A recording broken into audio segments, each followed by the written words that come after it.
Boa tarde, Átila. Boa tarde. Aqui já é final do dia em Lisboa e em São Paulo. Você está em São Paulo?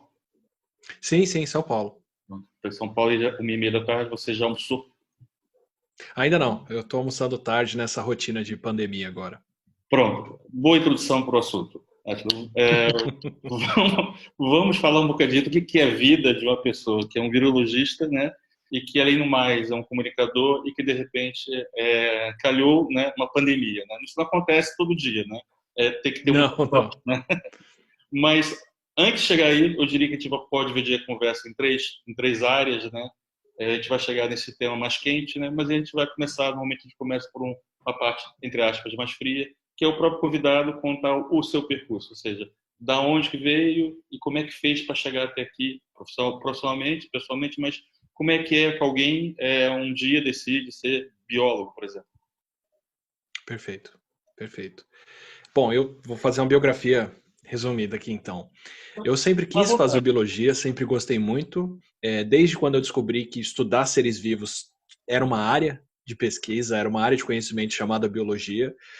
Cursei biologia aqui no Brasil em período integral na USP, que é uma faculdade pública, e isso é importante por causa das obrigações que eu me imponho depois. Durante a graduação, eu comecei a dar aulas e foram aulas para pré-vestibular, né, o preparatório para a prova de entrada na universidade aqui. E são aulas para um público que é o público que quer estudar, que quer ir para a universidade, então é um público que gosta de aprender. E isso me cativou muito, foi muito legal dar aulas para quem realmente tinha tanto interesse em aprender assim. Peguei gosto pela coisa e continuei fazendo. Quando eu terminei a graduação, eu tive que escolher uma carreira de pós-graduação, uma carreira de pesquisa. Eu queria continuar aprendendo. E na pesquisa, a gente precisa aprender cada vez mais sobre cada vez menos. E é uma coisa que me desagrada muito. Então, eu procurei uma área que fosse uma área muito geral, que estudasse muitas coisas ao mesmo tempo. E foi a área de virologia. Estudei evolução de vírus, HIV, vírus da dengue, vírus influenza, o vírus ebola, zika vírus e outros vírus afins, olhando para eles para entender com base no vírus como eles se espalham pelo mundo e quais são os nossos comportamentos que facilitam a transmissão deles e que tem esse tipo de reflexo. Durante a pós-graduação, eu não podia dar aulas, eu precisava me dedicar só à pesquisa, mas continuava querendo comunicar a ciência, falar com as pessoas sobre o que eu aprendia. E a forma que eu encontrei de fazer isso foi fazer blogs na internet. Foi escrever um blog, que ainda faço, chama Rainha Vermelha, e deu muito certo, foi muito legal. Escrevendo nesse blog em 2009, durante o surto de H1N1 que nós vimos no mundo, durante a pandemia de H1N1, foi quando eu descobri que em uma situação dessas, as pessoas querem muito se informar, buscam muita informação na internet e cientistas podem ter um papel de educadores aí, diferente do papel da imprensa clássico, que é noticiar número de casos, ou o que está acontecendo, ou onde está pior ou melhor, o que se passa. Como cientista, eu posso mostrar tendências, explicar o porquê desses números, o que eles querem dizer, que consequências eles têm para a nossa vida, e por aí vai. Então, isso já lá em 2009, com um surto de bem menos consequência, que foi a gripe suína, o H1N1 de 2009. Aí de lá para cá, eu comecei a fazer podcasts, comecei a fazer vídeos. Em 2013, eu já tinha terminado meu doutorado, estava começando o pós-doc ainda em virologia, e comecei a fazer um canal chamado Nerdologia, que é um canal de divulgação científica, que é bem popular aqui no Brasil. E em 2016, terminando o último ano de pesquisa, eu tinha mais um ano para passar no Brasil, para esperar o visto para poder voltar para os Estados Unidos para continuar a carreira de pesquisador lá, e resolvi me dedicar integralmente à divulgação científica por um ano, para ver se eu gostava, se eu gostaria de atuar nisso como profissional. E gostei, acabei não seguindo a carreira de pesquisa, não saí do país, continuo no Brasil e segui a carreira de divulgador científico.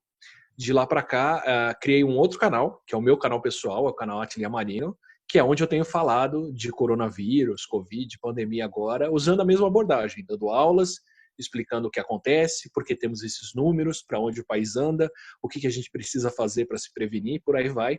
Mas agora explicando essa pandemia que está alterando a vida de todo mundo, que acabou sendo uma explicação que chegou numa audiência que eu realmente não esperava que fosse tão grande. Um dos vídeos que eu acho que é o vídeo mais importante, que é o vídeo sobre por que o Brasil deveria parar e o que a gente teria no país se não tivéssemos parado. Foi um vídeo feito em março, no final de março, onde eu estava muito tenso por ver o país seguindo a vida normal, como se nada tivesse acontecendo. E foi um vídeo que chegou em mais de 5 milhões de pessoas. Ele ainda continua sendo compartilhado e assistido, e alguns vídeos desde então chegam em 1, 2 milhões de pessoas explicando o Covid. Então foi uma coisa que me surpreendeu demais. É verdade, esse vídeo foi Perdão? do nada, esse vídeo do nada apareceu, sei lá, estava fazendo uma pesquisa no YouTube, aí apareceu, sei lá, um thumbnail com a tua cara, vírus, sei lá, cliquei e foi quando eu descobri que você existia.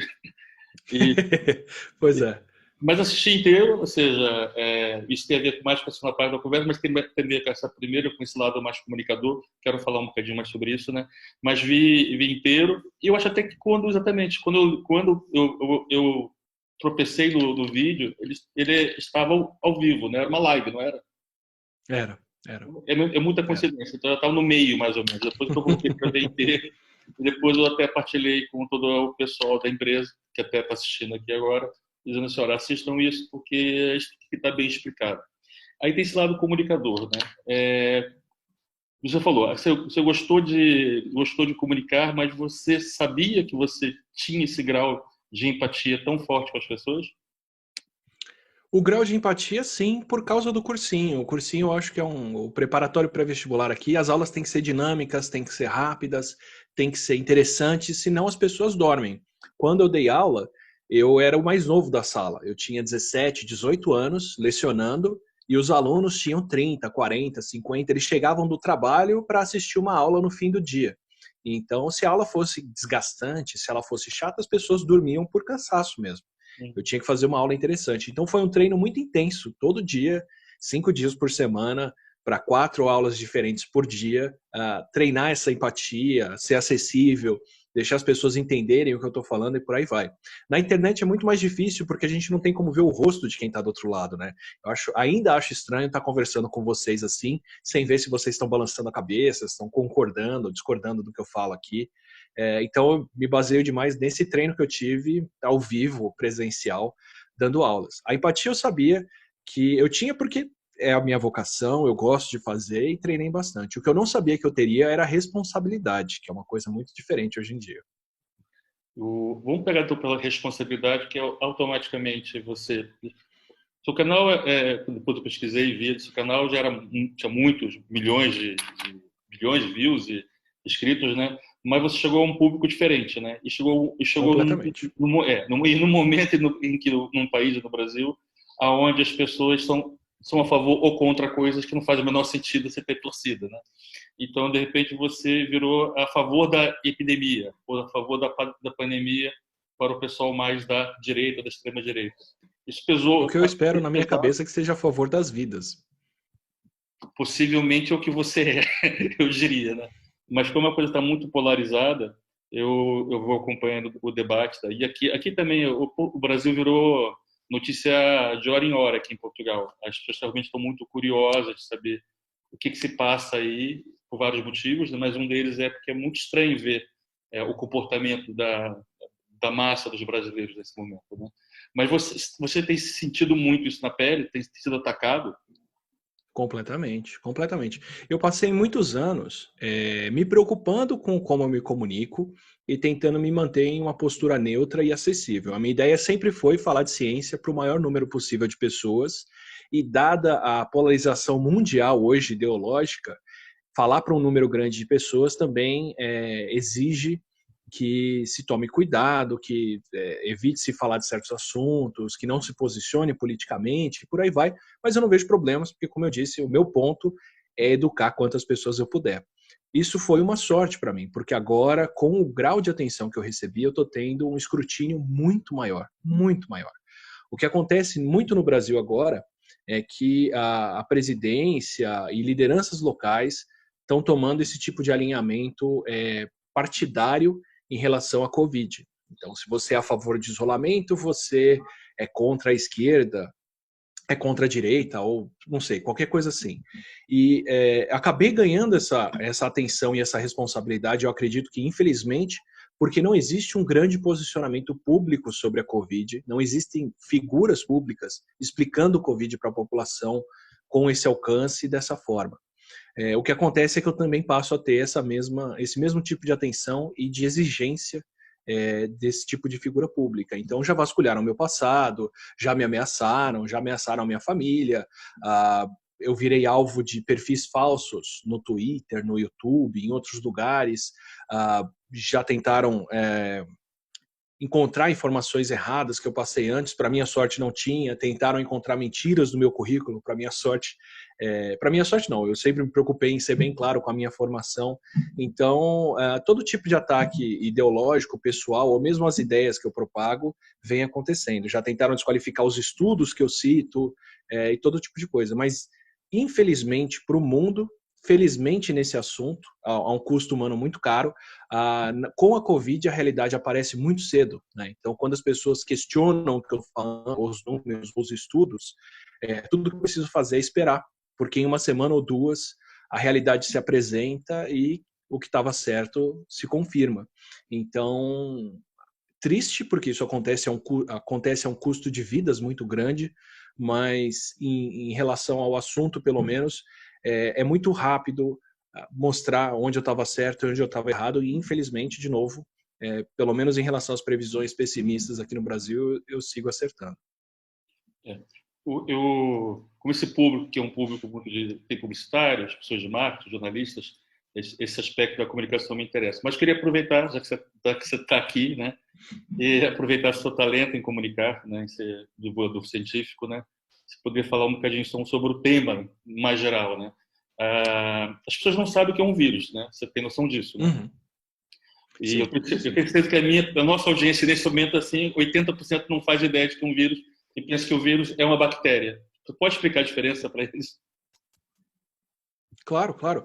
A maior diferença é que o vírus não é um ser vivo, né? Ele não é considerado um ser vivo. O vírus, ele é um organismo, mas ele é um organismo que usa o nosso corpo para fazer tudo, para fazer inclusive mais cópias de um vírus. Então, enquanto uma bactéria é um ser vivo e se divide de 2 em 2 enquanto cresce, por ser um ser vivo, eu tenho muitos remédios, como os antibióticos, que podem fazer mal para a bactéria, mas que não atacam o nosso corpo, porque o nosso corpo é muito diferente delas. Por outro lado, o vírus, como ele usa o nosso corpo, é muito difícil de atacar alguma coisa que só o vírus tem, porque grande parte do que ele usa é nosso. Então, atacar o vírus numa hora dessas é o equivalente a atacar o nosso corpo também, como a quimioterapia faz. Então, pode ter grandes efeitos colaterais. E, por usar o corpo, o vírus não se divide de 1 em 2, em 4, em 8. Ele entra em uma célula e essa célula faz 10, 30, 100 mil partículas virais novas, 10, 30, 100 mil partículas de novo nas próximas células infectadas. Então, a velocidade com que o vírus se propaga é muito maior, tanto dentro do nosso corpo. Então, a Covid é uma doença super aguda que se manifesta em poucos dias, e quando ela começa a se manifestar, o vírus já se propagou pelo corpo e já está sendo transmitido para outras pessoas. E por ser tão rápido também, é muito rápida a passagem de uma pessoa para outra. Então, enquanto um surto de praga, de peste bubônica, de tuberculose pode levar 1 ou 2 anos para acontecer, o surto de Covid teria acontecido agora em 3 meses, 4 meses, 5 meses, se a humanidade não tivesse resolvido se quarentenar como fez. Mas se o vírus não é um ser vivo, e o que ele anda a fazer, então? Ele não pensa, né? Ele não tem cérebro, ou seja, ele não quer fazer sexo para se reproduzir, ou seja, que coisa é essa? Até do ponto de vista quase filosófico e religioso, não tem algo muito estranho aí que as pessoas não conseguem entender? O vírus é uma prova da força que a evolução tem como fenômeno. O vírus é uma prova de que a evolução é implacável e que ela funciona, quer a gente queira ou não, mesmo com seres vivos ou com seres que não são vivos. O vírus é uma prova disso. O vírus é uma prova de que basta alguma coisa ser selecionada e transmitida com mutações para a evolução acontecer e isso se propagar. Então, isso acontece em outros sistemas. Tem vírus de computador, por exemplo, que seguem o mesmo princípio. Quem programou eles fez um programa que é capaz de infectar outros lugares e se propagar, mas isso foi programado. No nosso caso, os vírus são elementos genéticos ou partículas que tem essa habilidade de se propagar e se dividir. A gente já viu isso acontecer, inclusive, com outras coisas que não só os vírus. Mas a crueldade é essa. O fenômeno é, eles se propagam, enquanto eles se propagam, eles são capazes de mudar um pouco. Essa mudança, em alguns poucos casos, pode beneficiar a propagação deles, e aí eles passam a se propagar mais. E essa é a dinâmica não intencional, não direcionada, que todos os seres vivos enfrentam, que todos os organismos enfrentam e que, para a gente, tem essa infeliz consequência agora. E não tem nada de religioso nisso, no sentido mais lato, não de uma religião. Não, a maneira como nós interpretamos isso, como lidamos com os vírus ou como nos comportamos, pode ter um aspecto religioso e, inclusive, eu acho muito importante. Mas da parte do vírus, da maneira como ele se propaga, não. A questão é que ele se propaga em humanos, e humanos têm cultura. Então, a nossa cultura faz a diferença em como os vírus se propagam e onde eles vão fazer mais efeito ou não. Então, aqui no Brasil, por exemplo, o coronavírus não pergunta qual é a riqueza de quem ele infecta. Ele infecta todos, independente disso. Mas nos bairros mais ricos, a mortalidade está sendo muito menor do que nos bairros mais pobres. Porque o vírus não pergunta qual é a saúde da pessoa, mas a nossa cultura criou uma sociedade desigual com pessoas que têm uma condição de saúde muito pior e essas são as pessoas que estão morrendo mais. Sim.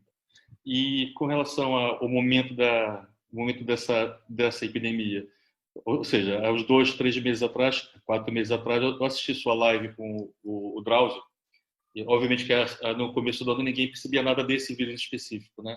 O que você já aprendeu sobre ele que possa ser, digamos, iniciador de para onde ele vai nesse momento? Certo.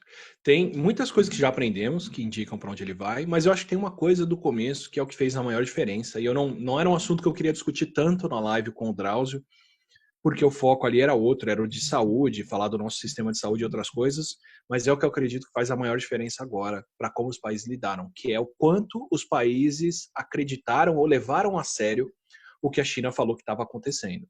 Para os países que não levaram isso tão a sério, para as pessoas que não levaram isso tão a sério, o coronavírus foi uma grande surpresa. Se você procurar no meu canal, youtube.com/atleamarino, tem um vídeo meu do dia 30 de janeiro, enquanto os casos estavam acontecendo só na China, em que eu sou bem claro. É uma doença séria, eles estão construindo hospitais, o que é um sinal de que muitas pessoas estão sendo hospitalizadas, e se esse vírus escapar da China, que é autoritária e tem essas condições de manter as pessoas em casa dessa forma, se isso não for suficiente para conter o vírus, o mundo inteiro vai ter problemas com ele. Então, isso, pelo menos para quem estuda vírus e para quem estava levando os números a sério, independente do quão abertos eles são ou do quão confiáveis eles são, isso já era um sinal muito forte lá atrás. E é o que se confirmou até aqui. O que se confirmou é que o coronavírus se transmite muito bem entre as pessoas, se transmite muito bem em ambientes fechados, até 20 vezes mais do que em ambientes abertos, se transmite muito bem em aglomerações, passa para crianças, e as crianças, mesmo não tendo sintomas, transmitem os vírus tão bem quanto os adultos. Então é muito difícil de fazer o que aqui no Brasil se chama de isolamento vertical, que é um sonho, de manter só algumas pessoas presas em casa enquanto todo mundo convive normalmente. Isso é praticamente impossível com a maneira como o vírus se propaga. E o pior de tudo, que é o que está ficando muito claro este mês, porque começaram os testes populacionais, que já foram feitos para os Estados Unidos, para a Espanha, para a França, e uma parte para a Itália, e uma parte para a Suécia e para outros países agora, mostrando que a letalidade do vírus é essa mesmo, que ela pode girar entre 0,7 e 1, alguma coisa por cento. Então, por volta de 1%, menos do que isso, idealmente, mas não muito menos do que isso, é o número de vidas que se perdem para a Covid. Então, isso é muito, muito sério. Por um tempo, nós podíamos ter a esperança de que o vírus, na verdade, fosse muito menos letal e nós não estávamos vendo a maioria dos casos. Essa foi a esperança de muita gente e essa, em parte, foi a aposta que a Suécia fez para relaxar as medidas sociais lá e para não impor a quarentena. Infelizmente, isso não se confirma. País atrás de país só confirma que a letalidade é essa mesmo e que o vírus realmente é perigoso. Então, ele se transmite muito bem, ele interna muitas pessoas no hospital, ele pode matar muitas pessoas. E a tal segunda vaga, que é uma certeza, né? A gente só não sabe o grau de letalidade dele, que pode se alterar, certo? Isso. Isso. Pode se alterar, mas não vemos motivo para que se altere, porque ele está sendo muito bem transmitido assim. Então, se a transmissão do vírus dependesse das pessoas estarem doentes ou bem, e o bem o suficiente para circular na rua, isso provavelmente seria um motivo para o vírus ser selecionado ou evoluir de uma maneira mais agressiva ou menos agressiva. Mas a transmissão do vírus agora, ela acontece nos primeiros dias, por volta do quarto ou quinto dia depois da infecção, antes das pessoas terem sintomas, na verdade. E um pouquinho depois dos sintomas. A maior transmissão da Covid acontece nesse entorno, do quarto ao sexto dia, que é quando começam a se manifestar os sintomas. Então a transmissão acontece e depois acontecem os sintomas, depois acontecem as complicações. Então o vírus se propaga antes disso. Então não tem muito motivo para ele ser selecionado para uma direção ou outra, uma vez que ele se propagou antes. É como a nossa mortalidade. Por que nós morremos depois dos 30, 40 anos?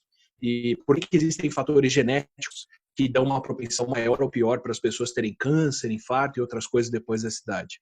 Porque isso não é selecionado na natureza. O que a natureza seleciona é quem tem filhos. Os genes que alteram a nossa vida antes de ter filhos são muito fáceis de serem selecionados. O que acontece depois que temos os filhos e criamos eles não faz diferença na natureza e não costuma ser selecionado dessa forma. Curioso. Juro que nós não pensamos muito nesse assunto no dia a dia. Vamos? Pois é. É por isso que tem um biólogo. Não, mas eu queria pegar justamente nisso, né? Que é, agora já saindo um pouco dessa parte mais de serviço público, né? De falar da realidade, tô curioso mesmo, qual é a tua visão, ou seja, apareceu essa epidemia, essa pandemia, e aí já passamos por algumas fases, né? Não ao mesmo tempo, o mundo vai passando em fases diferentes, né? Nós aqui já estamos desconfinando, né?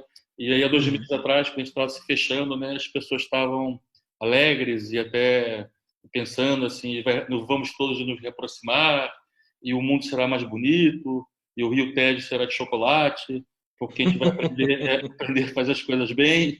E agora a gente começa a sair de casa e a gente descobre que o mundo é igual. O que você acha que vai ser realmente o efeito social dessa pandemia? Perfeito. Posso aproveitar e também responder a pergunta que veio no chat aqui? Já pode.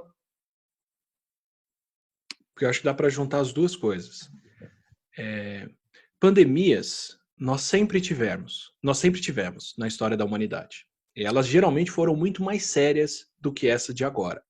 Então, por exemplo, a gripe espanhola, ela literalmente dizimou a humanidade. Ela levou 1/10 da população que vivia em 1918, 1919.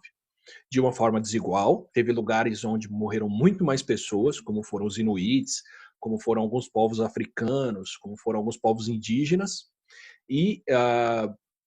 mas foram muitas pessoas, muitas vidas perdidas.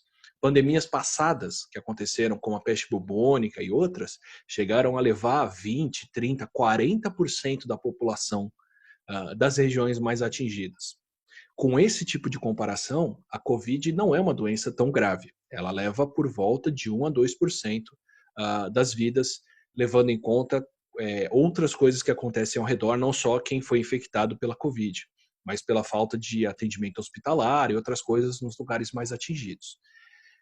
Então, é um fenômeno que tem histórico, é um fenômeno que se repete, é um fenômeno que nós não vimos por algumas décadas, mas é perfeitamente esperado e muito provável, inclusive, que nós tenhamos outros fenômenos desses.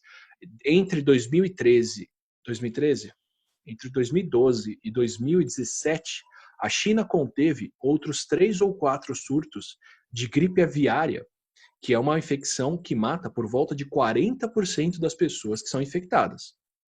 Eles conseguiram conter todos, não vimos isso acontecendo no resto do mundo, mas poderiam não ter contido como aconteceu com a Covid agora.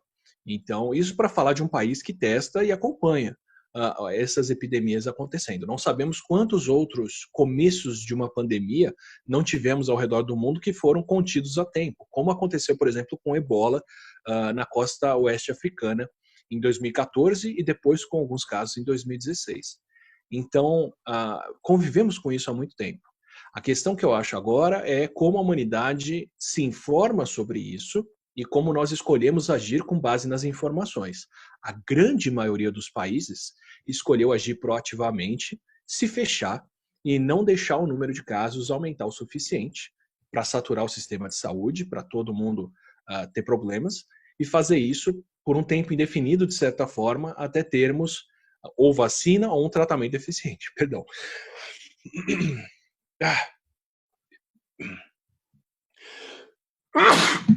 Desculpa. É espirro, não é tosse. Já tá do outro lado, não tem problema nenhum. Pois é, tá um continente de distância, né? Então, a questão está em como os países escolheram agir. Alguns colocam isso como um alinhamento político também. Eu não sei dizer se é o caso, porque eu queria contra-exemplos disso, mas ao que tudo indica, pelo menos Rússia, Brasil, Estados Unidos e por um tempo a Inglaterra seguiram um caminho com lideranças que preferem não falar sobre o que está acontecendo, preferem deixar para governadores, prefeitos, líderes locais tomarem as decisões impopulares e difíceis e seguem ou não se manifestando a respeito ou questionando a realidade do que está acontecendo. É o caso do Brasil, é o caso dos Estados Unidos, isso para responder a pergunta sobre o número de mortes. Eu acredito que os Estados Unidos, apesar de terem começado muito tarde a fazer alguma coisa a respeito, ainda têm dinheiro e condições de fazer muito pelos americanos. Eles podem comprar equipamento de proteção para todo mundo, pagando em dólar. Eles podem desviar para lá, como fizeram, tanto respiradores, os ventiladores, quanto equipamento de proteção, quanto uma eventual vacina. O Brasil, eu acho que não tem condições de tomar esse tipo de medida agora. Então, estamos demorando tanto ou mais do que os Estados Unidos para agir, mas não temos as mesmas condições financeiras de se manter e se reerguer em seguida.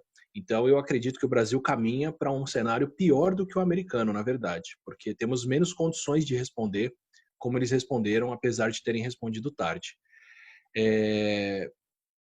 Sobre o início de outros surtos, eles vão ser contínuos, na verdade, porque como a Covid é uma doença muito letal, todos os países escolheram fechar e parar, ou a grande maioria deles, pelo menos, muito antes de se perder uma proporção muito grande da população. Então, mesmo os lugares mais atingidos, como França, como Espanha, como a Itália, que foram pegos de surpresa no começo, chegaram em uma proporção de 5, 7% no máximo da população atingida pela Covid. Isso quer dizer que em todos esses lugares ainda tem pelo menos 90% das pessoas vulneráveis à Covid. Isso levando em conta que quem pegou o vírus até agora e se curou está protegido e não pega mais. O que a gente sabe que parece ser o caso até aqui, mas não temos garantia de que vai ser o prazo, que vai ser o que vai acontecer a longo prazo, como um ano, por exemplo. Então, todos os lugares no mundo ainda estão vulneráveis a ter outras ondas. E uma onda natural seria uma onda onde 70% da população pega o vírus. Nenhum país está aceitando chegar lá. Os países estão parando muito antes. Então, todos os países estão sujeitos a ter várias outras ondas. É o que a gente viu em Singapura, é o que a gente viu na China, é o que vimos em Hong Kong, é o que vimos na Alemanha agora, em que quando você começa a relaxar as medidas, o número de casos volta a subir, e aí o país tem que começar a alternar entre abertura e fechamento, para nunca deixar esse caso chegar num ponto em que o sistema de saúde se satura. Infelizmente, aqui no Hemisfério Sul, aqui no Brasil pelo menos, nós estamos vivendo o pior dos dois mundos. Adotamos as medidas para fechamento, que atrasou a epidemia, pelo menos, felizmente, mas não adotamos isso seriamente o suficiente para fazer o número de casos diminuir. Então, nós aqui, pelo menos, temos um longo prazo de um cenário muito ruim pela frente por essas faltas de medidas. Isso vai ter que acontecer até 3 caminhos acontecerem. O caminho natural é 1% da população, ou entre 0,5% e 0,7% da população de um país atingido, se nada for feito, são as vidas que vão ser perdidas para a Covid. Isso nós já sabemos que é o potencial que a doença tem para fazer. Então, qualquer país que escolher passar pela pandemia sem fazer nada, vai perder entre 0,5%, 0,7% até 1% da população. A única forma de diminuir isso é ou tendo um tratamento que faz as pessoas terem mais chances de sair do hospital, o que não temos até agora, infelizmente. Algumas coisas são promissoras, como os anticoagulantes. ou termos uma vacina que diminui o número de pessoas que pode pegar a doença. O caminho mais seguro, o caminho que preserva mais vidas até aqui, e eu não estou falando em economia, isso é uma outra direção que eu não sei opinar, mas o caminho mais seguro em termos de vidas até aqui é manter todo mundo em casa até ter o desenvolvimento de uma vacina que vai diminuir o potencial de pessoas que pode pegar e de vidas que vão ser perdidas, e aí sim poder retomar isso. Mas mesmo em um cenário muito bom, inédito de desenvolvimento de vacina, onde a humanidade faz isso num tempo que nunca foi feito, fazendo a vacina mais segura que a humanidade já viu, que vai vacinar bilhões de pessoas, mesmo se a gente tivesse essa vacina sendo testada e comprovada hoje, ainda tem pelo menos um ano ou mais de um ano pela frente para poder conseguir fazer uma produção disso numa escala mundial. Um dos responsáveis pela política da epidemia lá na Suécia, há umas 2 semanas, deu uma entrevista que saiu publicada aqui em Portugal, dizendo que não valia a pena olhar para os números deles agora, porque no final da história vai se morrer igual em todos os países, e que a história vai dar razão a eles. Que parece um bocadinho arrogante e um bocadinho despropositado, mas ele tem sentido o que ele disse? Sentido tem, e seria uma coisa, eu acredito que tolerável se a Covid fosse mais parecida com uma gripe. Porque a lógica do pensamento dele, a lógica, eu não digo a ética, mas a lógica do pensamento dele faz sentido, que é o seguinte: sem vacina, sem grandes formas, sem tratamento para salvar as pessoas, essas vidas vão ser perdidas cedo ou tarde. A questão é, se o sistema de saúde deles aguenta perder essas vidas mais rápido, aguenta perder essas vidas todas no intervalo curto, que não vai fazer a humanidade parar, que não vai fazer o país parar, as escolas fecharem, eles preferem passar por isso logo do que passar por isso ao longo de anos. Pro azar deles, não é assim que a doença tem se manifestado. O que eu quero dizer? Se a Covid fosse como uma gripe, onde tem um grande número de pessoas que pega, não tem sintomas e nós não vemos isso, e então foi a aposta da Suécia, de certa forma, no começo, para eles, nas palavras do Anders Tegnell, a Wuhan, na China, não conseguiu conter o espalhamento da doença, e o que aconteceu foi que Wuhan inteira tinha se contraído Covid, e só 3.000 pessoas morreram, porque a letalidade do vírus era muito baixa. Seria muito aceitável fazer isso logo na Suécia, e eles já estariam se adiantando e passando pelo pior que o mundo inteiro ia passar, só que no intervalo curto de tempo. Então, o que ele quer dizer nós vamos perder 10.000 vidas, antes perder essas 10.000 vidas agora e seguir com a vida normal, do que passar 2 anos com o país parado e terminar perdendo essas 10.000 vidas de qualquer forma. A questão é que não são 10.000 vidas. A questão é que 1% da população. Então, o que tem acontecido com a Suécia? Enquanto os países europeus que fecharam, como Portugal, agora estão planejando uma reabertura, e uma reabertura controlada, acompanhando o que está acontecendo, na Suécia, eles não têm sinais de que a doença está diminuindo em número de casos, não tem sinais de que as pessoas já estão se curando e estão protegidas, e vão continuar recomendando que as pessoas trabalhem de casa por prazo indefinido. Essa semana saiu o resultado dos testes sorológicos, que é o teste que mostra quantas pessoas pegaram e se curaram da Covid até agora. E se a lógica deles estivesse funcionando, eles já deveriam estar com pelo menos 20, 30, 40% da população de Estocolmo, que é a região mais atingida, tendo pegado a Covid, contraído Covid e se curado. Os números saíram e a proporção deles está abaixo de 10%. Então, por volta de 7% dos suecos em Estocolmo, que é a região mais atingida, contraíram Covid. Então, eles ainda estão muito longe da imunidade de rebanho e já são o país europeu com a maior perda de vidas proporcional per capita. Passaram o Reino Unido esses últimos dias e seguem numa tendência de aumento, enquanto o Reino Unido está em uma tendência de declínio. Então, é uma estratégia arriscada, tem uma lógica interna, mas que, dada a letalidade da Covid, é uma lógica que agora se revela muito cruel. E mesmo assim... Perdão, eu participei de uma entrevista com ele, fiz a pergunta diretamente. quais são os números que mostrariam para vocês que a estratégia de vocês está funcionando, quais são os números que fariam vocês repensarem essa estratégia, só para entender como eles se colocam. O Anders não me respondeu. O que ele falou foi: a população sueca confia no que estamos fazendo e enquanto eles confiarem, nós continuamos. Ou seja, um cenário mesmo de filme de ficção científica, distópico, e que tem um cientista que acaba fazendo mal e as pessoas seguem e só no final descobrem que está tudo errado.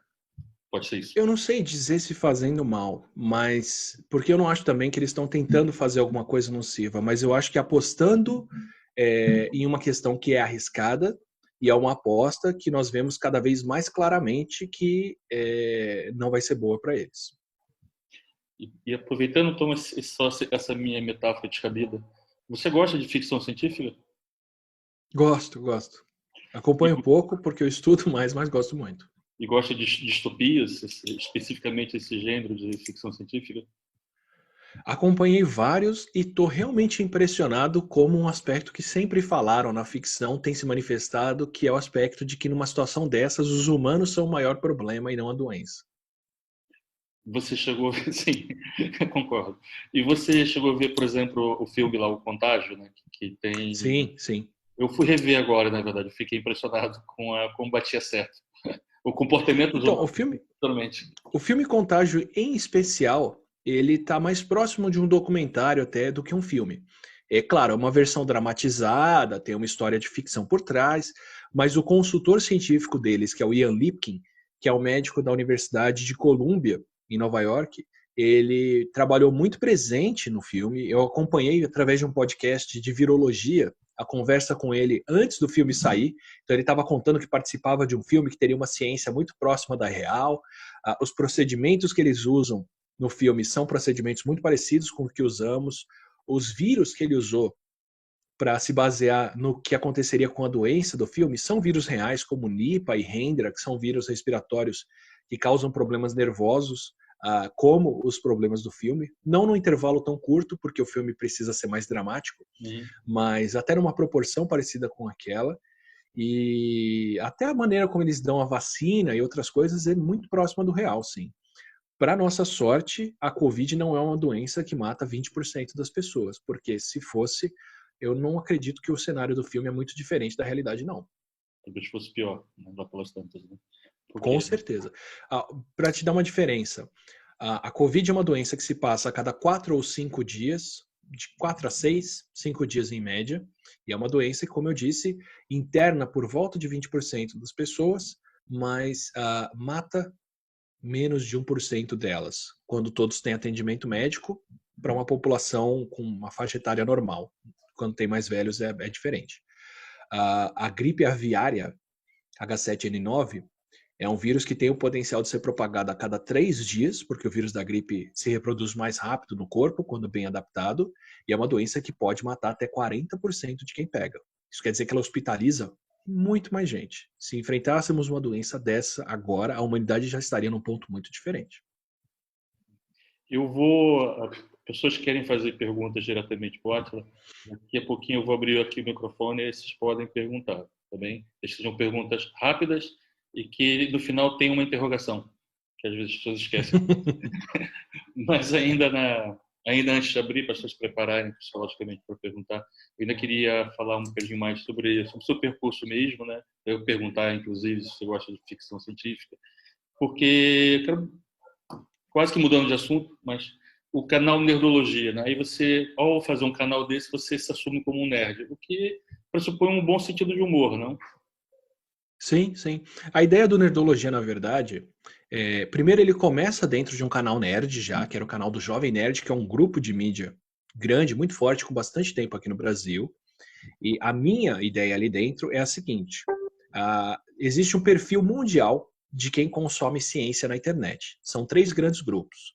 São os alunos, que estão fazendo trabalho escolar, são as pessoas que querem se informar sobre um fenômeno novo, como é o caso da Covid agora, por exemplo, que despertou o interesse de muita gente sobre isso, e tem o grupo das pessoas que querem reforçar uma opinião político-partidária que elas já têm, como, por exemplo, quem busca se informar sobre aborto, sobre mudanças climáticas, sobre outros fenômenos que são fenômenos que já são tomados por uma ideologia maior. com nerdologia, eu queria atingir um quarto grupo de pessoas que não é explorado, que é o grupo de pessoas que podem gostar de ciência, mas não sabem que gostam disso. Então eu busquei assuntos, a cultura nerd, porque é uma cultura de um público que costuma se informar e estudar bastante, que eu embrulharia os conceitos científicos com isso, de maneira a poder passar a ciência para as pessoas. Então, meu dilema no Nerdologia é: qual o tema que eu posso usar para explicar esse conceito científico que eu acho importante? Esse é o meu desafio semanal.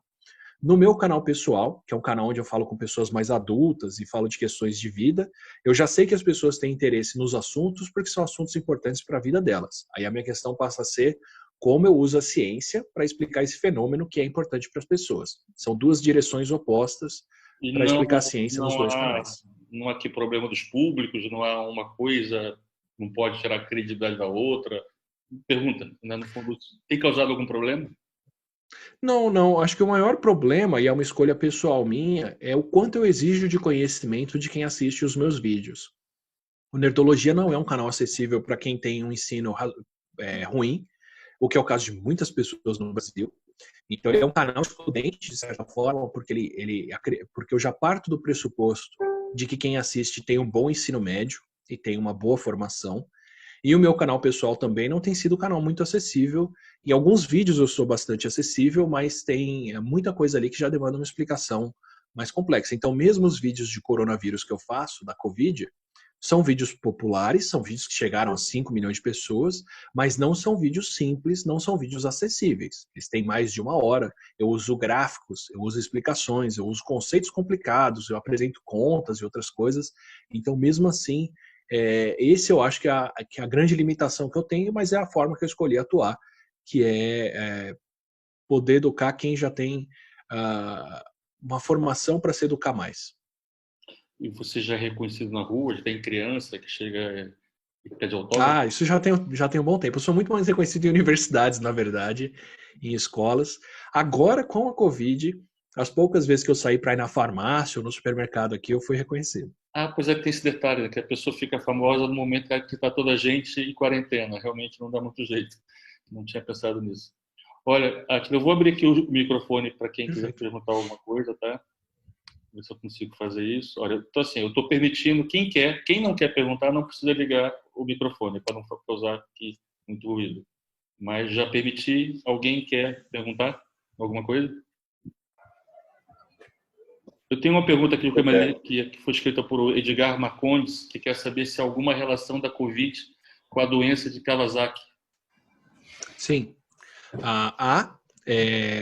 Nós estamos descobrindo agora o que a Covid causa. Tem uma série de manifestações que são raríssimas, mas que à medida em que ela infecta milhões de pessoas, uma manifestação que acontece em 10, 20, 30 pessoas a cada milhão de infectados começa a se tornar comum. Uma delas é a síndrome de Kawasaki, que é uma síndrome muito pouco estudada, que atinge principalmente crianças por causa de uma inflamação do sistema circulatório.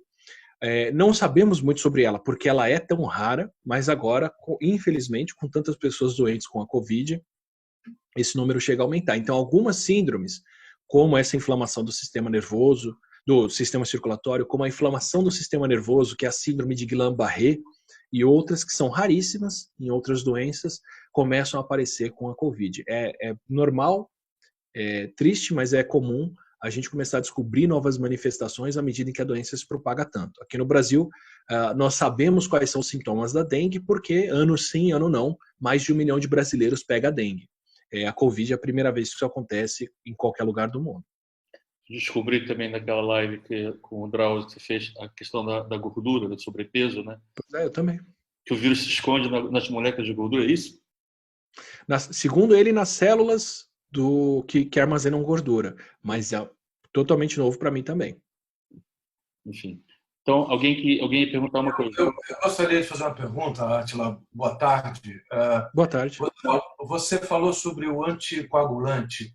Eu tenho lido algumas matérias aqui em São Paulo sobre uma doutora que não me recordo agora.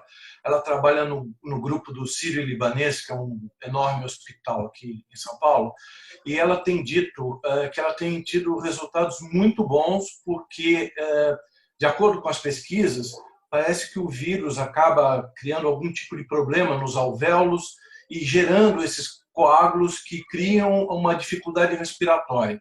Como é que você vê a efetividade desse tratamento? Você acha que é um caminho realmente a ser considerado fortemente? É isso que eu gostaria de saber. Obrigado. Tá, perfeito. Primeiro, só para qualificar a situação, é muito difícil para eu opinar a respeito do que eu acho efetivo, o que deve ser seguido em termos de tratamento, porque não tenho a formação médica. Isso eu já deixo muito claro para as pessoas não entenderem que o que eu vou dar é uma recomendação de terapia que eu nem posso fazer. Mas, assim, é natural que com uma doença nova dessas, se tente de tudo. O que a gente tem é o seguinte, é uma doença que interna muitas pessoas vão parar no hospital, vão parar na UTI, uma doença que nunca foi tratada, na qual a gente tinha uma doença para a qual nós tínhamos a SARS para se basear e para tentar métodos parecidos com os que foram usados em 2003 para a SARS, mas a SARS atingiu menos de 9 mil pessoas, a Covid já chegou aos milhões agora, então tem muitas complicações que vão aparecer por aqui. E aí o que vai acontecer nos hospitais? Os médicos vão tentar tudo que está ao alcance deles para ver o que funciona. Muitas vezes dando 2, 3, 4 terapias novas ao mesmo tempo para as pessoas. Então, anticoagulante, antialérgico, anti-inflamatório, todo tipo de terapia possível para ver o que funciona ou não. O que eu acho muito complicado nessa hora, entendo perfeitamente fazerem isso, mas isso complica muito a vida de quem quer saber que tipo de tratamento que funciona ou não, porque nesse tipo de momento, nessa corrida, tem poucos controles. Tentaram, para uma mesma pessoa, colocar ela virada, o respirador de uma outra forma, esse anti-inflamatório e o anticoagulante. Então, são várias coisas juntas que tornam difícil reconhecer aí dentro o que funciona ou não. E, além disso, ainda tem os estudos observacionais, que são as pessoas que dão entrada no hospital ou que não dão entrada no hospital já tomando alguma coisa antes. Então, percebemos que as pessoas que tomam remédio para pressão alta têm a complicação X. Eu estou inventando aqui, não estou dizendo que isso acontece, mas percebemos que as pessoas que tomam esse remédio para pressão alta têm mais ou menos complicação nessa hora. Percebemos que as pessoas que estão tomando anticoagulantes, quando dão entradas e são internadas, se recuperam mais rápido. O que eu acho muito importante nessa hora, e é uma coisa que o Brasil tem pulado essa etapa, muito infelizmente, uma vez que essas observações são feitas, que elas sejam comunicadas para, no mundo inteiro, as pessoas poderem escolher pessoas que vão ser tratadas com ou sem essa terapia, nos exames, nos testes clínicos, bem feitos, bem credenciados, bem planejados, para aí sim poder se medir o que funciona ou não. O anticoagulante que eu citei, ele por enquanto está na fase de observação. Se viu que quem tomava anticoagulante tem menos problema de formação de coágulo no corpo, tem menos complicações e parece se recuperar mais rápido. Estamos na fase agora em que tem vários centros mundiais escolhendo essas pessoas vão tomar anticoagulante, essas pessoas não vão tomar anticoagulante ou sorteando essas pessoas e os resultados devem sair dentro das próximas semanas. Com esses resultados é que a gente pode falar quais são os tratamentos recomendados ou não. Então, pelo afã dos médicos de tentar curar as pessoas, pelo afã da humanidade de buscar novas curas, nesse momento eu costumo só olhar para esses estudos depois que eles saem e dão resultados positivos quando dão. Muito poucos deram até agora. Inclusive, sobre o tratamento do sírio-libanês ou outros, eu não sei dizer justamente por isso. Eles ainda estão nessa fase de observação. Eles são importantes para outros médicos saberem o que testar. Mas acredito que para nós pensarmos no que é uma terapia que é boa ou que é ruim, a gente tem que esperar sair esses resultados checados por pares, conferidos, muito mais completos e feitos com cuidado do que qualquer outra coisa até agora. Tenho aqui brasileiros a perguntar sobre cloroquina, o que é curioso, porque os portugueses não fazem a mínima ideia do que estão falando. O que você acha que vai acontecer com esse novo protocolo que está se estabelecendo aí agora no Brasil em relação a esse remédio? O que eu acho que vai acontecer, eu acho que não vai acontecer nada. Eu acho que, no sentido de benéfico, eu acho que vários outros países no mundo abandonaram esse tipo de protocolo porque as pessoas tinham mais riscos, na verdade. A Suécia é um deles. Abandonaram o teste de cloroquina porque causou mais problemas cardíacos do que curou as pessoas. Mas isso já foi uma coisa que foi tão partidarizada, ficou tão ideológica aqui no Brasil que eu acho que a gente vai seguir distribuindo e tomando, mesmo que isso não faça bem, mesmo que isso faça mais mal do que bem, sem aceitar que essa é a realidade, infelizmente. Você é muito abordado com essa questão aí? Eu imagino que sim, né? Mas de uma maneira mais agressiva. Exato. É uma questão que eu evito muito aqui no Brasil por causa disso, porque ela não está sendo decidida com base na ciência, a resposta científica não é favorável, e quando as pessoas ouvem essa resposta científica, elas tendem a ignorar e seguir com base nas respostas que elas já queriam que fosse dada antes. Então, é uma questão que já não informa mais. Eu queria fazer uma pergunta. Diga. O Átila, o que você acha da possibilidade de, vamos dizer, na pior das hipóteses, né? Hoje tem centenas de frentes de pesquisa em relação à vacina, né? Na pior das hipóteses, se não chegarmos a uma vacina eficiente, né? E a gente vai ser levado a uma imunidade de rebanho, provavelmente, né? E então, para retomar a normalidade, que eu entendo que não vai ser normal nunca mais, mas na sua intuição, quando seria mais ou menos essa imunidade de rebanho? E para chegar à imunidade de rebanho, provavelmente vamos perder milhões de vidas. É essa a pergunta. Eu acredito que se existe uma vacina possível para a Covid, a humanidade vai encontrar, porque são muitas iniciativas paralelas. O que eu acho mais provável é que nós tenhamos algumas vacinas disponíveis nos próximos tempos, vacinas que são parciais, vacinas que não protegem completamente, mas que seriam adotadas porque protegem os médicos, porque protegem profissionais de saúde, porque protegem as pessoas que estão com um trabalho essencial nesse momento, até aparecer uma vacina de fato mais protetora e mais segura para ser usada em larguíssima escala para bilhões de pessoas. Acredito que a gente vai ter algumas outras antes que são importantes, que são interessantes, mas que não resolvem o problema completamente. Na falta delas, aí não é nem a minha intuição, aí são os estudos que já foram feitos mostrando como a Covid pode se comportar, e são estudos que eu acho que se aplicam muito bem à Europa, porque foram feitos para países de clima temperado. Tem um estudo muito bom que saiu na Science mês passado, feito por um grupo americano, estimando o que aconteceria com o mundo se não tivesse vacina, caso a nossa imunidade contra a Covid fosse completamente protetora ou fosse parcialmente protetora. Caso a imunidade fosse completamente protetora, nós teríamos que alternar entre abrir e fechar e seguir com esse distanciamento social que pode ser mais relaxado mais para frente, mas que no começo tem que ser muito mais intenso, porque poucas pessoas pegaram o vírus, até por volta do meio para o final de 2022. Isso, sem vacina, para eles seria o melhor cenário. O pior cenário que eles estimam é quando essa imunidade não é completamente protetora, quando depois de 1 ano ou 2 as pessoas podem se infectar de novo com a Covid, e aí mesmo que ela não cause uma doença séria, ela pode ser transmitida. E o precedente para isso são os outros coronavírus humanos que causam resfriados. Então, existem motivos para se imaginar que pode ser dessa forma.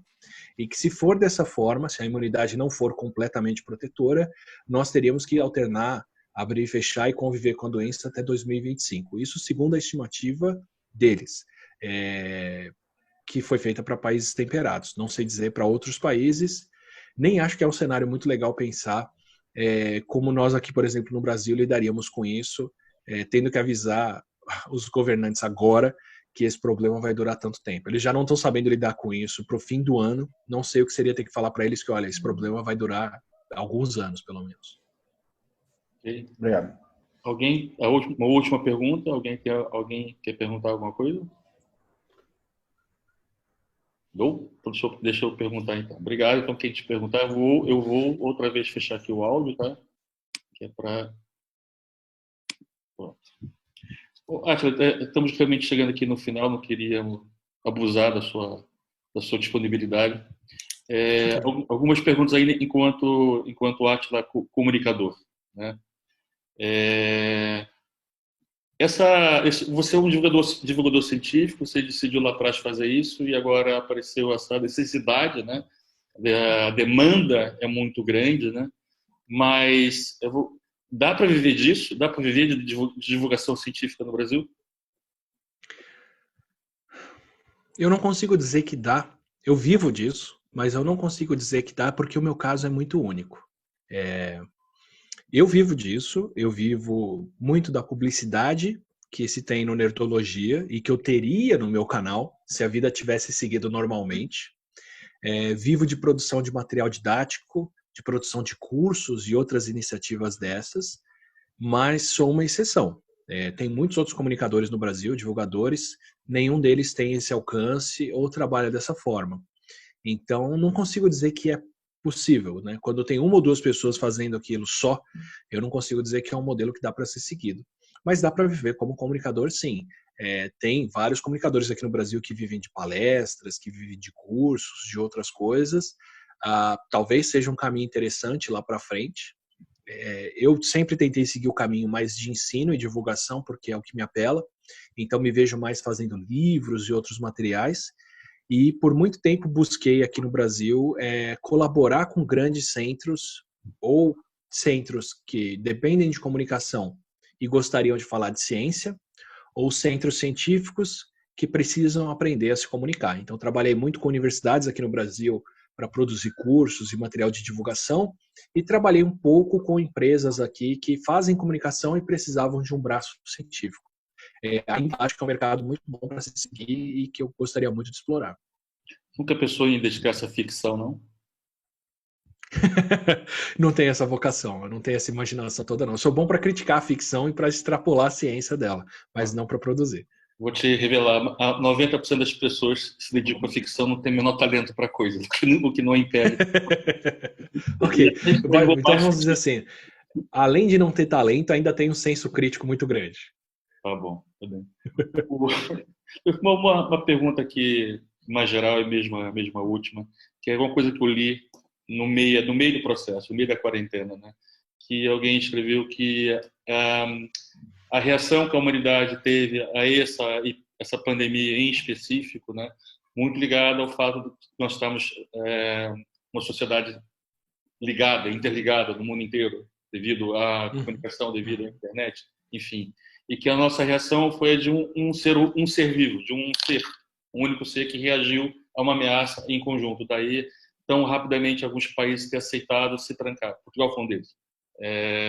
E que se em outras épocas não aconteceria, porque a informação não correria, ela não seguiria, né? E outras coisas parecidas com essas aconteceram nos últimos 100 anos ou 50 anos. Lembrei, por exemplo, uma epidemia de meningite no Brasil que o governo militar escondeu, né? Não estava acontecendo porque não era noticiado, a própria gripe espanhola teve esse problema, né? Faz sentido isso? Você sente isso? Houve uma reação diferente do mundo? Mudamos enquanto humanidade por causa da ligação via internet? Sim, sim. Nós mudamos por, eu acredito, dois grandes motivos. Um é a ciência, que nos permite agora medir, acompanhar e saber de fato o que acontece. Então, temos estimativas como nunca tivemos de como o vírus se transmite, como ele não se transmite, quanto funciona fechar ou não as coisas, quantas vidas podemos perder. Temos modelos matemáticos que estão orientando políticas, temos uma série de ferramentas de análise para informar as pessoas, que alguns países, como o Brasil, escolhem ignorar. E temos a cultura que foi criada com base nesse conhecimento científico, que é a internet, que é a comunicação, que permitiu à humanidade inteira perceber um problema acontecendo e se retrair. A Covid, você pode ver o crescimento dela, ele teve fases. Teve o crescimento dentro da China, que depois foi controlado, e teve o crescimento inicial fora da China, que foi muito acelerado. E que se nós seguíssemos nesse crescimento, a humanidade já estaria passando de 100 milhões de casos, se não mais. Nós já estaríamos tendo alguns milhões de casos por dia, porque ele dobrava a cada 5 dias, 7 dias. E é um crescimento exponencial muito sério. E o crescimento fez uma declinação muito grande, agora ele segue crescendo de maneira linear. Ainda não passamos de 100 mil casos novos por dia desde o começo da pandemia. Nós já deveríamos estar em milhões de casos por dia. Isso mostra que a humanidade, sim, se retraiu, se conteve. Algumas outras coisas que poderíamos ter feito melhor não foram universais. Então, alguns países escolheram respeitar muito mais a vida dos seus cidadãos, como Portugal, do que outros como o Brasil. O Brasil tem tratado as vidas aqui como muito mais descartáveis, muito mais dispensáveis do que antes. E só para aproveitar o gancho e responder uma das perguntas do Tico Moraes aqui, eu acho que, inclusive, isso tinha que se refletir no como nós remuneramos as pessoas. Sim, temos hoje condições de saber que quem faz trabalho essencial está arriscando a vida e está se arriscando o bem-estar pelo bem dos outros. Acredito que, pelo menos durante esse momento, essas pessoas deveriam ser, sim, muito bem recompensadas pelo que estão fazendo, porque dependemos dessas pessoas para continuar funcionando como humanidade para as outras. E se não fazemos isso dessa forma mais bem estruturada, são medidas que funcionam na base da necessidade e que não se mantêm bem o suficiente para trazer os benefícios que a gente precisa. Bom, Átila, muito obrigado pela sua disponibilidade. Desejo sorte aí no Brasil. Acho que é preciso também ter um pouco de sorte, além de ciência. E muito obrigado não por essa sessão, mas pela sua disponibilidade de tentar levar a ciência, a palavra, né, certa para as pessoas, um país que duvida muito disso, né? Ou como diria a nossa ministra Damares, né? A ciência ficou muito entregue só aos cientistas, né? Deixando que outras. Eu queria muito que as decisões sanitárias também tivessem entregues mais aos cientistas. Infelizmente, não tem sido o caso por aqui. Só para fazer uma constatação final, eu nunca achei que fosse ter essa responsabilidade de falar com tanta gente aqui sobre isso. Tem sido um exercício muito grande de aprender a me comunicar de maneira clara, concisa, citando os estudos, dando os avisos importantes, mas sem ser alarmista ou sem falar demais em tragédias. Não acho que é uma lição que ninguém na humanidade tenha. Não acho que isso tem precedente para isso ser feito. Acredito que em outros países as pessoas são bem mais bem assessoradas para fazer isso, porque são órgãos públicos fazendo isso, como é o caso do Anthony Fauci nos Estados Unidos, que é um exemplo que eu consigo acompanhar de cá. Mas, pelo menos, é uma oportunidade que a gente tem de avaliar as decisões que estão sendo tomadas e agir diferente. Aqui no Brasil, eu acredito que é muito importante, na falta dessa mensagem clara e concisa vindo do governo, pelo menos nós consigamos buscar essa informação e nos proteger, independente do que está sendo feito. Certo. O Yamarino, o que é? É italiano?